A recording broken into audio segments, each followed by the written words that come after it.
Hello, everyone. Welcome to Fired Up, the podcast for marketers working in early and late stage startups. I'm Morgan McClintock, the CEO of startup marketing agency Firebrand. We've launched this podcast to interview the best in the business, but I'm not going to do it alone. So please meet my co-hosts. I'm Nicole Pytel, Firebrand's VP of Content Marketing. And I'm Chris Ulbrich, Firebrand's Head of Media Relations. I'm Ian Lipner, a tech PR and crisis communications veteran. We'll drop a new episode each week, and so there's plenty of fuel for your marketing fire. Get the spark you need to take your startup to a whole new level.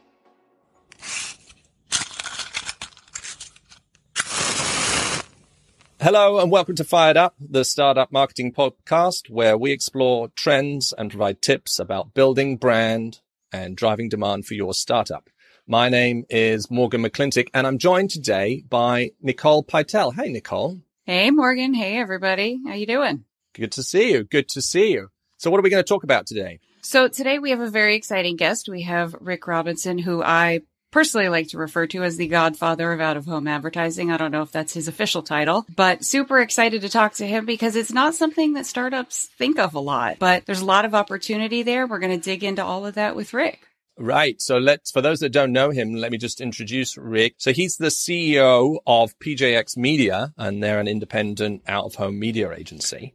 And their real thing is making sure that the brand's message lives in the merger of content and contexts so that the public get a reward for giving them their attention. And they work with a ton of tech brands, companies like Cockroach Labs, Git Labs, Sentinel One, Guideline. And their whole thing is they combine knowing where to put ads with some custom software with their creative to sort of implement campaigns. So we're thrilled to have you on the show today, Rick. Welcome aboard. Thank you very much. Thank you, Morgan. Thank you, Nicole. Hello to everybody out there. So I want to start with something topical today, and because you'd be a great person to explain that. We've been seeing these CGI ads recently, mainly on social. So a giant Barbie coming out of a box, or they could be these purses driving around the streets of Paris. I think there's one for Maybelline, which is sort of like an eyelash on the top of a London double-decker bus or in the tube. It seems to be a bit of a trend in out of home. What's that all about? I think it falls under fake it till you make it, right? Brands love out of home. People love out of home. Everyone loves creative thinking and fresh ideas, and they want to see them. And so what's happened in some cases, short of actually executing it in the real world, some brands have executed it with CGI or some level of graphic tools and then push that out on their social or somewhere on B-roll somewhere. And, it fools people. For a moment, you're like, did that really happen? Could that have happened? How did they do that? And experts in the business will chime in and say, no, that didn't happen. You can never get approval, et cetera, et cetera. Some people have gotten a little fussy over it. My view, it's great for the out-of-home business.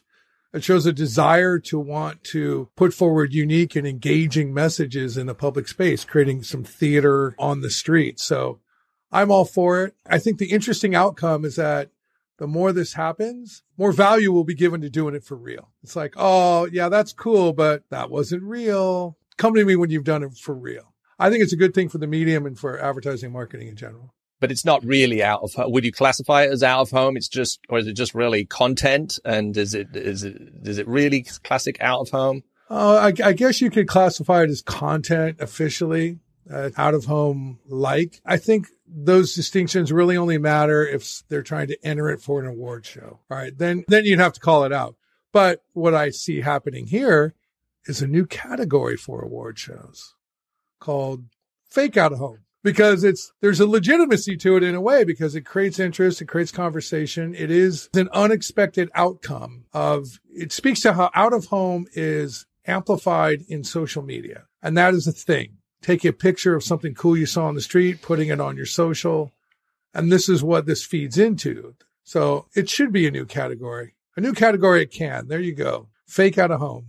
There you go. Write it down. So does something like this maybe give people bigger and better ideas for real out of home? You know, they see the eyelashes on the subway car or the purses rolling down the road. Does it kind of broaden what the medium is? Because most people think it's a billboard or, you know, a sign at a bus station. Does it kind of bring a new level of creativity to out of home?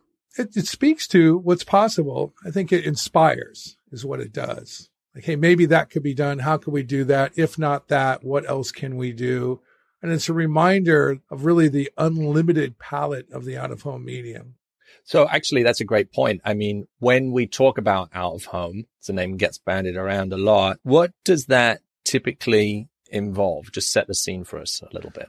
Sure. So in the broadest sense, I've always thought of out-of-home, the clinical definition would be where brands visually intercept the public when they're out of the house. But then that can include all kinds of things. It can include on-premise store signage. It can include event signage, things that aren't typically in the out-of-home toolkit. You know, more traditionally, what is out-of-home, quote-unquote out-of-home, are billboards, things you see on transit, public intercept places like train stations and malls and airports, arenas, stadium, giant manifestations on walls and buildings, what I like to call attitude out-of-home, which is like wild posting and stickers and street-level things that are opt-in, ethereal, temporary. But all of them fall under that moment where, I mean, look at it this way. Humans are visual.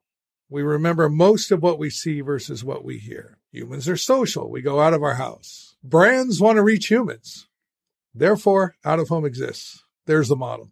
So you always talk about the people space. If anyone talks to you or follows you on social, there's going to be a lot of talk about the people space. Why does out-of-home resonate with people so much as opposed to, I mean, there's a lot of creative ads out there, but what is it about out-of-home that really gets people to take notice and talk about it and share it on social? You know, there's something magical in that public, tactile, visceral, concurrent moment where through serendipity, you discover out-of-home as you're out of the house. Like, you don't wake up in the morning with your list of things to do and one of them says consume out-of-home media. You find it unexpectedly throughout your day. And interestingly, someone said to me once recently that all other media is kind of in the way. It interrupts, it stops, it ruins the flow.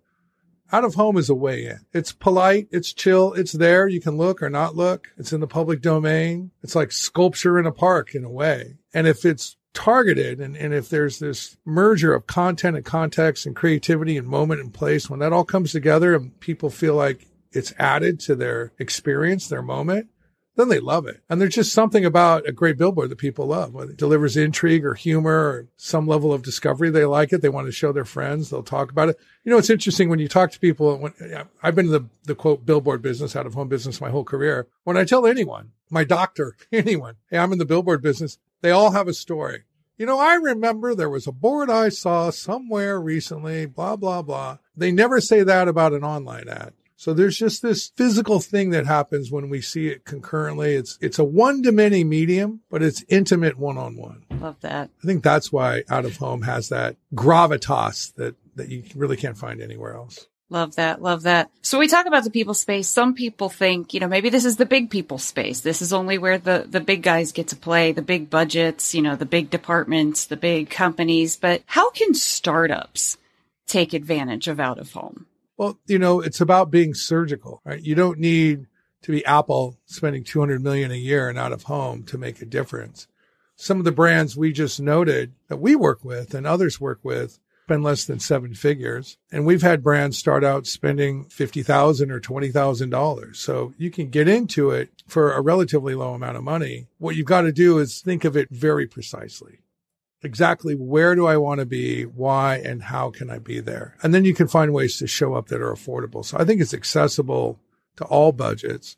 And even if you do it programmatically, it's more accessible. What you've got to do is narrow your scope. What am I trying to pull off here? And that's just going through the ropes of planning. Right. To that point then on planning, like when should a startup begin thinking about out of home and adding it into their mix of things that they should be doing? Do you tend to find like it comes at a certain level of funding? Hey, B round or C round or D round companies, like a certain employee headcount or a certain business model. Hey, you know, B2C companies do it. So like, when should they start adding this to the mix, or when do you tend to find those kind of companies doing it. Sure.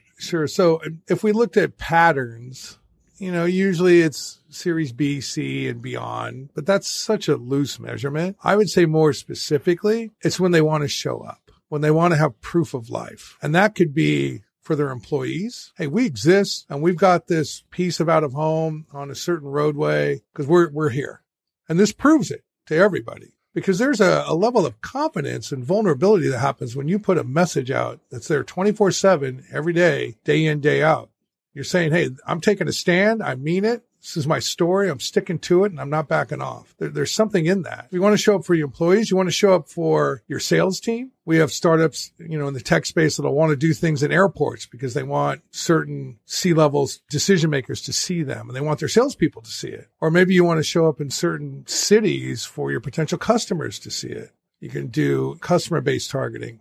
We've had tech startups come to us and say, look, here's the top 10 customers we want to go get. Here's their headquarters. Here's where we think their people live and work. How can we show up there? So that would be my first question. Like, is there somewhere you want to show up that you feel you need to prove your life, proof of life, that you exist, that you're for real? If the answer is yes to that, then I don't know if it really matters what level of funding you're at. You could be fresh out of the gate or deep into your funding and ready to go public and beyond.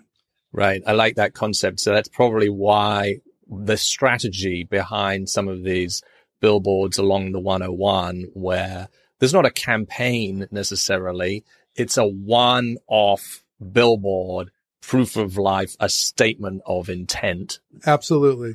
We're showing up, and some of it's for recruiting. Absolutely. Sometimes that's what it's for. You'll see that on the 101. You'll see it in Austin. You'll see it in Boston and other tech markets. You'll see it all day long in Las Vegas around events or wherever there's tech events. So for somebody listening here today, they're like, this sounds great. This sounds like exactly what we need. Maybe it'll snag an investor's attention. Maybe it'll snag a potential customer's attention. Maybe it'll snag great employees. How do you make the business case for it, though? When you go up the chain of command, you go talk to your CEO and say, hey, I want to put a billboard on the 101.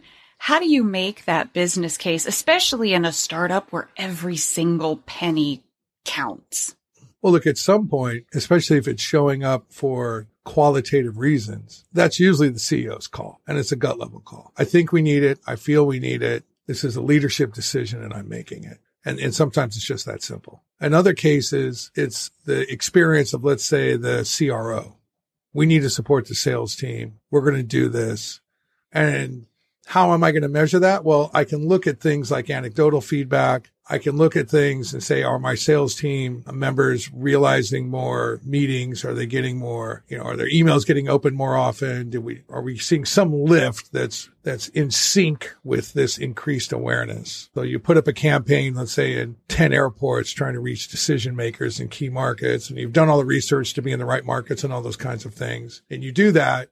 You run it for 12 weeks, and you can look at the time you were running and maybe the trailing 12 weeks and see if there was some corresponding increase in activity. And then it depends on what the messaging is. Again, we're talking like B2B tech here, so it's very specific. You're usually not going to use out of home for some kind of direct response mechanism, especially for B2B tech. So if that's a requirement that for every dollar we spend, we're getting new meetings exactly, and I want to be able to precisely track that, then don't do out of home, because that's not what it's going to do. Now, what it can do is support those kind of efforts. What it can do is put wind at the back of the brand. What it can do is create that conversation you're looking for. And at some point, there's trust in that. Right. So you're really looking, when we're measuring this, to sort of correlation. Hey, we ran this program in this particular metro, and I'm trying to correlate something, an acceleration of sales, more traffic to the site or something. I'm trying to do a correlation. There's more meeting. That's typically how startups are measuring the performance of out of home at the moment. Typically, a lot of it's anecdotal quite often. We saw it. Our competitors saw it. We heard that. Our big clients saw it. Think about what it says to a big client, that if they see you show up in the right places in the right moments in that big visceral way. Because remember what I said earlier, out of home is a statement of confidence. It's a statement of purpose. It's a commitment. And that means something to everybody, not just your employees and your internal team and your sales team and your prospects, but your customers look at that and say, oh, maybe I've made the right bet. So aside from being methodical and aside from saying, okay, you may not directly be able to attribute closed won revenue to this today, what other tips would you give a startup who's thinking about dipping their toe into this for the very first time? Well, because this is going to sound biased, but get professional help. Use experts who understand the out-of-home space. There's over 1 million pieces of inventory in the U.S. There are 1,500 different suppliers, and it's a Rubik's Cube. There's also logistical requirements of getting the creative done, getting it right, getting it printed, getting it shipped, getting it posted, tracking all of that. There's a strong desire on the startup side and the early phase side, especially on the tech side, to do it yourself. And that can work. Call a couple billboard companies and say, hey, what do you have? And pick one out or go on a platform that lets you do that. What we find is that very quickly, as that do-it-yourself buyer gains a little more knowledge and understands the complexities of what's going on, they seek help. You wouldn't day trade if you weren't a day trader. Same thing happens. So that would be my advice. It's like, just do some research and get some input. Look at the do-it-yourself platform. Sure, absolutely. And talk to people like PJX Media who know what they're doing too. And gain that knowledge first before you just jump. And so we're going to go to an agency to bring them on board to help us with the media buying there, because obviously there's a lot of inventory and formats and, you got to make sure you're reaching your target audience. Are they also having a company like yours? Are they coming to you for the creative? Do they develop the creative in-house? How does that, is there another firm that does the creative and then there's a different media buying firm? Talk to us about that. All of the above. Every way you've described. So typically a startup is not going to have a big creative agency on retainer or even a small one. So that's not going to be there. They'll have in-house support of some kind. Mm-hmm. It could be a graphic designer, as fundamental as that. They'll likely have some level of key art or visual direction they've gone in. And so we can help with the basic fundamental approach. If they want more concept development, we will refer them to somebody. So there's resources there to help them get this message up, especially if it's a straightforward branding message that's fairly fundamental and literal. They're not trying to go in and be excessively intriguing or humorous or tricky. I would advise against that as a tech startup, because usually that misfires. It becomes too much of an inside gag and no one really understands what it meant. So I think it's better to be big, bold, straightforward. What is it? What does it do? Right. Using it for the strap line or the category creation or posing some kind of challenge with the logo, just to kind of, people can quickly grasp and just get aware of the brand. Yeah. Don't make them do work, because here's the thing to remember is that a lot of startup brands, all of them by definition, have very little street equity. The logo isn't well known. The brand name isn't well known. You don't just briefly glance at it and then quickly register what the heck it is. So you've got to keep it simple out of the gate. Very good advice. So what are some examples of maybe some startups or some up and coming companies, some new brands that have done a really good job? Are there some that come to mind where you're like, that one billboard just really stuck out with me, or, oh man, I'd never heard of that brand before, and now I totally get who they are and what they stand for? It's interesting. Let's talk about that for a second, because I think I'm going to speak more broadly and not specifically about a certain brand. Because what I see are a couple approaches. One of them is like an identity approach, and another one is usually around events. And I'll lean more into strategy and that. So let me answer that. So for tech brands that have done a good job in out-of-home, I'll speak broadly to some different approaches. First approach I'll talk to is what I call the identity approach, which is, hey, this is us. We exist. This is where we're at, who we are, what we're about. And typically there, when it's done well, they follow just the fundamentals of strong out-of-home design. 2 or 3 key elements, high contrast, one idea, and a sustained investment. Not just a couple weeks or 4 weeks, but 12, 16, 20 weeks. Give it some time and approach it as like an investor or citizen of the space for a period of time. That usually pays off. The other approach I see is very event related. So ad tech events, that's where out of home is used quite often. And that's where you can start to have a lot of fun. Each market is different. So the out of home landscape is very, very different in every market. Some of them have a bunch of out of home all around the venue. Others have much less. There's the opportunity at the airports, between the airport and the venue, at the hotels. Where is all the nightlife happening? When I see a deep mix of multiple touch points targeted is when I see it work well. So maybe that big landmark moment leaving the airport, something around the venue. They've done a deal with the venue, so they're inside the venue. There's something at street level outside. Maybe they're wrapping vehicles and doing VIP rides for free. They've coordinated with their sales team. Maybe they have a build out that's standalone and a footprint in a city center that's nearby. They're showing up with frequency and they feel big for that moment. Thoughtful. They've clearly planned in advance, gotten ahead of it and secured a lot of spots. So those are the two main approaches I see and when I feel they work well. So you say you got to plan ahead, obviously. We've talked a little bit from the PR side, an event like CES, something like that. It's not something you just dive into a month beforehand. So how early for these events would you need to get your plan up and running, get your spaces booked, that kind of thing? What's like the ideal timeline that a startup should follow? Ideally, you want a few months out. For a thing like CES, probably longer. If you really want to have the broadest view. Now, how often does that happen? Not often enough. Usually it's much shorter. Now, when it's shorter, there's still options. And with the abundance of digital out of home, that's, condensed production timelines. You don't need to print or ship. Sometimes there's availability that comes up.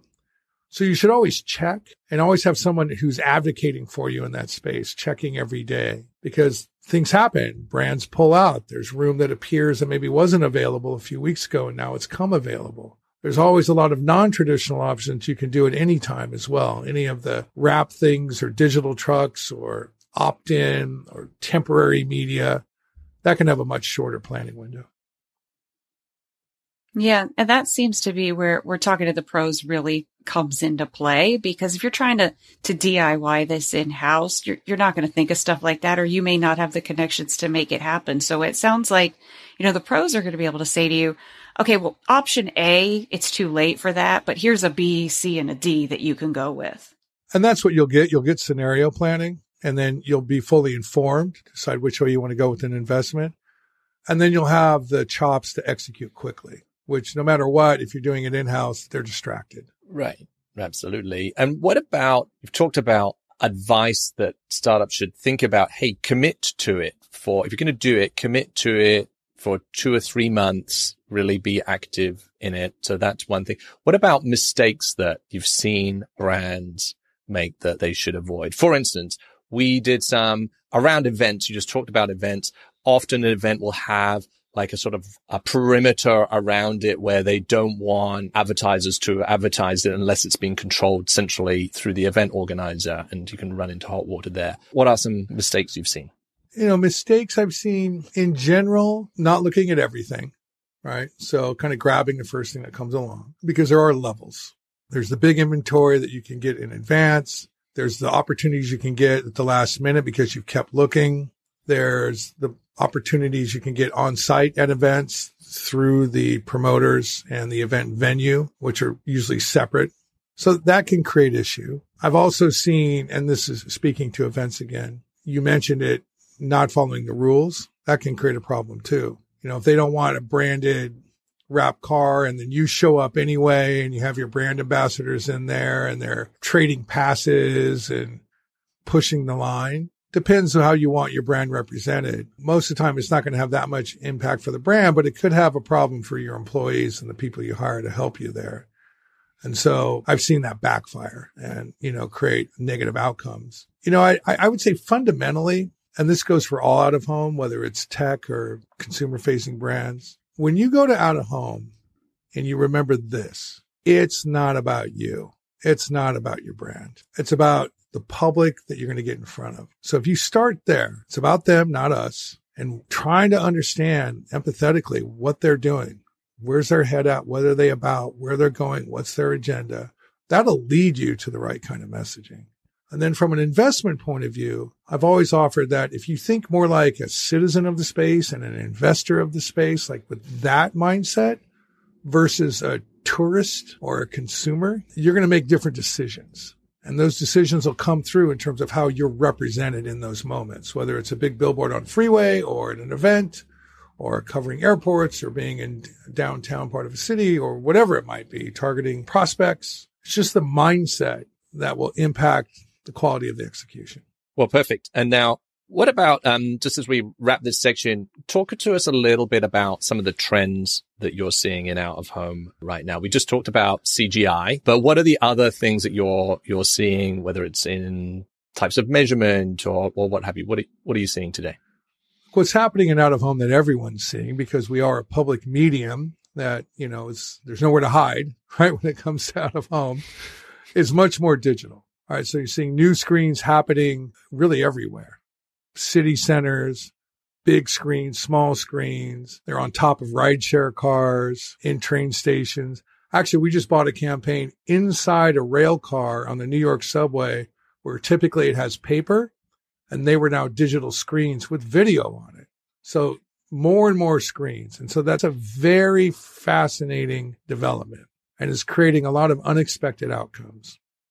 Now, the expected outcomes are speed and access and flexibility and triggered messaging, if-then scenarios, all of that. But it's also changing the relationship between people and cities and out-of-home messaging. Because what they're seeing now is usually a mix of commercial and non-commercial messaging. So there's more utility in what they're consuming from these screens. They see the screen as the source of more truth in many ways. The messaging is more immediate and current. It feels contemporary because it's on a screen, right? So there's something to be said for that. There's a bit of FOMO because it's changing. So you don't want to miss what's next.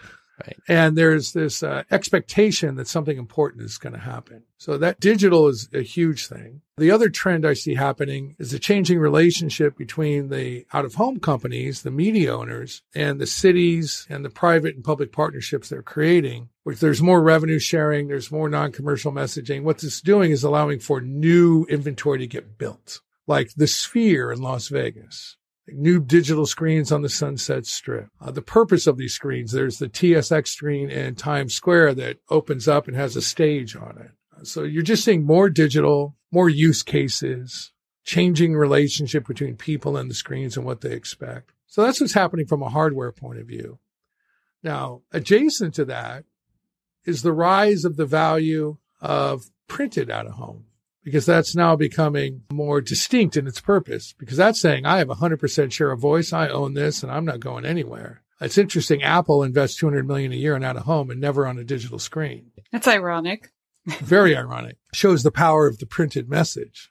The poster has been around for millennia. And so in any case, hand paints, printed posters, wild posters, that whole side of it, getting more and more play. And then of course, audience measurement improving, attribution tools improving, just the speed and precision of the whole medium upgrading. Those are generally the trends I see. It's a lot. There's some great trends to look at, and we definitely sort of see those. And so it's interesting that the digital side, because it's ephemeral, it's entertainment, because we turn to screens for entertainment. And so people are looking for that, but it's also ephemeral. And that's actually increasing the value of the more traditional paper-based billboards for the permanency of that, even though that's not entertainment. Did I get that right? It's so true. And you know how people's brains work. They want silver bullet answers or these absolute all or nothing outcomes. And well, digital is going to replace printed.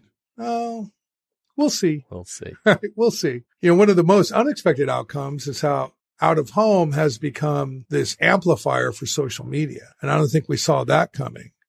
So we get a lot of brands that want to be seen. They want to show up.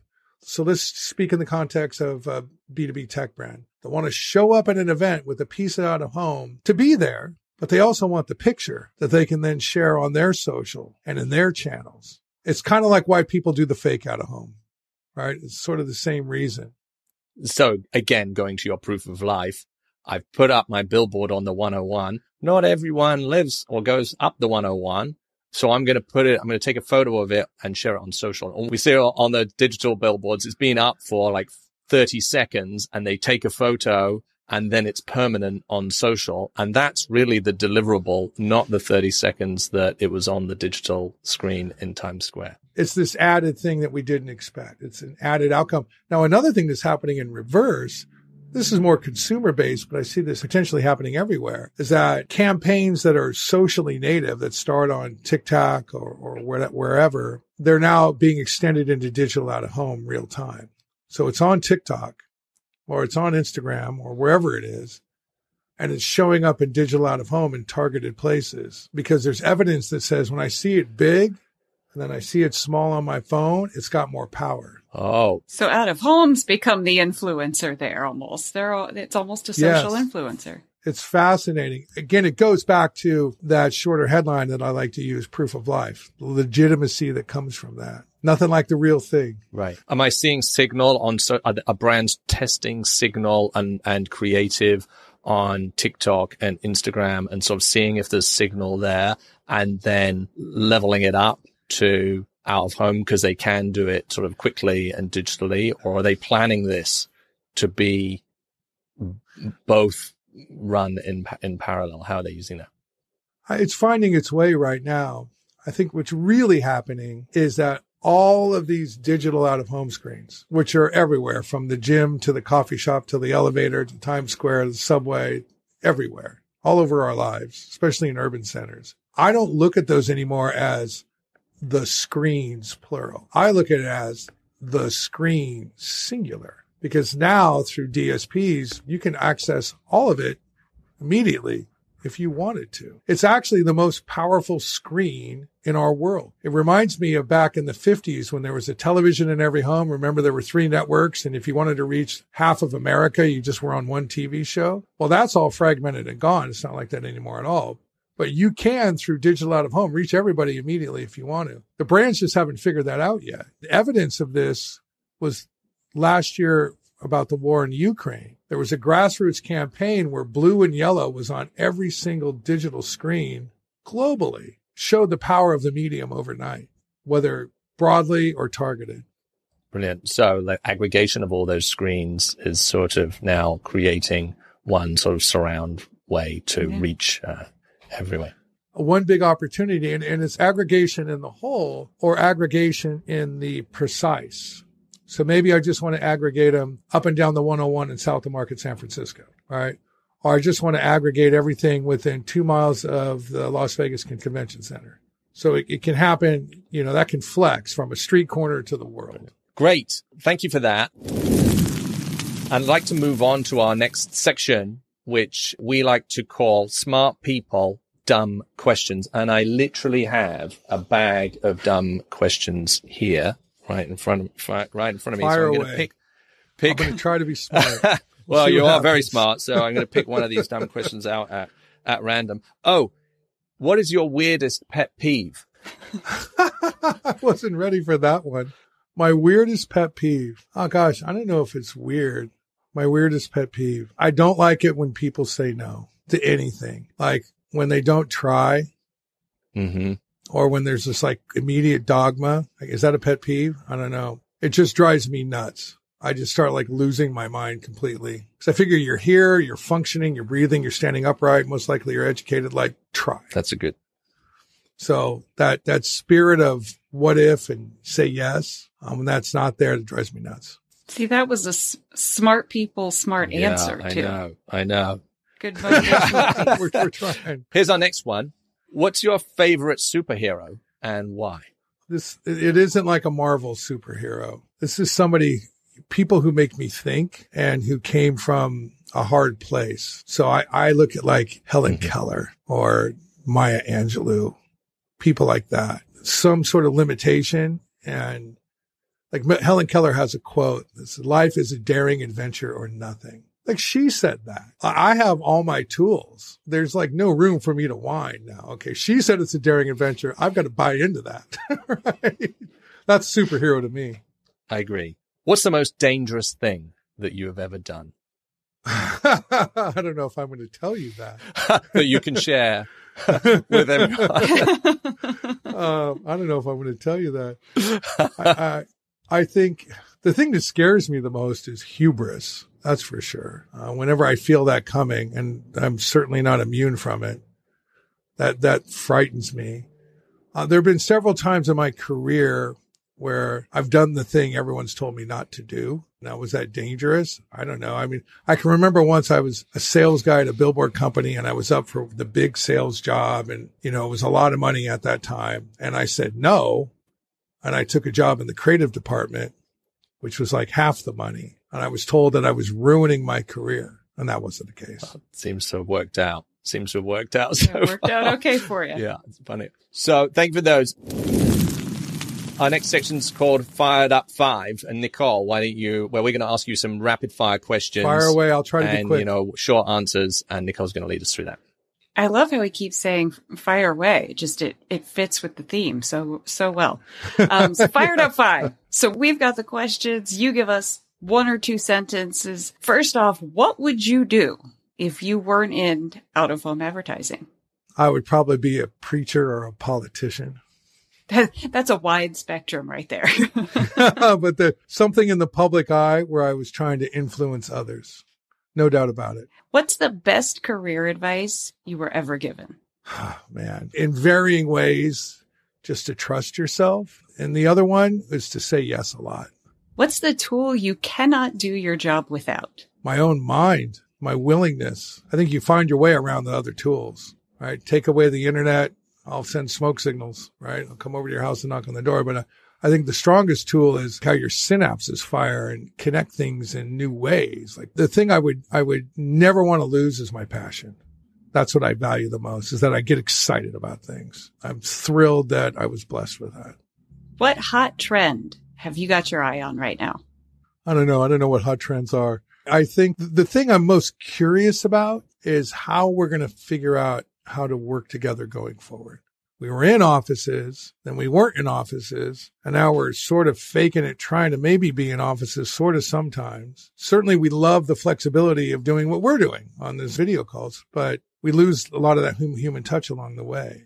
How do we learn how to collaborate? Like that, the answer to that question is exciting to me because, you think about all this commercial real estate in downtown centers. Is that going to become residential? Will you have it where a building has residents and a movie theater and a grocery store and 5 levels of WeWork in the middle of it? I don't know, but that has my eye. And the other thing that's on my mind is how are we going to find our nuance again? As a public, we're so polarized. Politically, social media doesn't help it. We just lost our nuance. So all or nothing, which is all or nothing thinking is the sign of a very oversimplified mind. And so I'd love to see her get our nuance back and figure out how the heck we're going to work together. So speaking of work together, some of us are working with the robots these days. So AI, is it overhyped or underused? I don't know yet. It seems more legit than the metaverse. So a year and a half ago, that's all we were talking about. And that was a party that no one's really showed up to yet. I think AI has a lot of uses and we don't know what they are. I'm excited about it. It's interesting when CDs came out and all the technology came out and all the zeros and ones took over. We had this pushback of vinyl and craft food and farm to market and everything's handmade. So my expectation is that we'll find a place for AI in the short term that's going to be very helpful and functional. I'm using it today to help me write some things, but it doesn't write it for me. It tees it up. And we can kind of smell AI writing already, right? If somebody just goes on Bard, and you can sniff that content out pretty quick. So I don't think you're putting the genie back in the bottle. I can tell you that for sure. I'm more excited about what's happening with it now and how we're going to use it as a tool, as another arrow in our quiver, than I am worried about it in the future taking over the world in some sort of postmodern apocalyptic dead zone. Wonderful. Wonderful. Well, Rick, I really appreciated your sort of can-do, optimistic, make it happen approach. And how can people reach out to you if they want to get in touch? It's very easy. Rick at PJXmedia.com. That's Papa Juliet X-ray, PJXmedia.com, Rick at PJXmedia.com, or hello at PJXmedia.com. I've thoroughly enjoyed our conversation together. Thank you for all those questions. Now I'm going to be thinking about that. What trends and pet peeves? I know I have other pet peeves. I had a much better answer somewhere in there. I'll think of it tonight and I'll call you back. Yeah, be sure to give us a call. Wonderful. Rick Robinson, CEO of PJX Media, the out-of-home specialists. thank you very much for being on Fired Up. It's been great to talk to you. I really enjoyed it. Thanks for your time. Yeah, Take thanks, care. Rick. Well, that about wraps it up for today. But before we close, we did want to offer all of our Fired Up friends a chance to grab a mega pack of all of our ebooks and guides. That's our guide to content marketing. That's our startup guide to paid media using Google Ads. It's our guide to attribution. You can get all of those, over 100 pages of goodness, at firebrand.marketing/fired up freebies. That's freebies with an S. And we hope you enjoyed the show. And if you did, please give us a rating wherever you get your podcasts, or drop us a note at firebrand.marketing. And as ever, the details of how to get in touch with our guest today can be found in the show notes. Thank you for listening. And until next week, get out there and crush your marketing goals.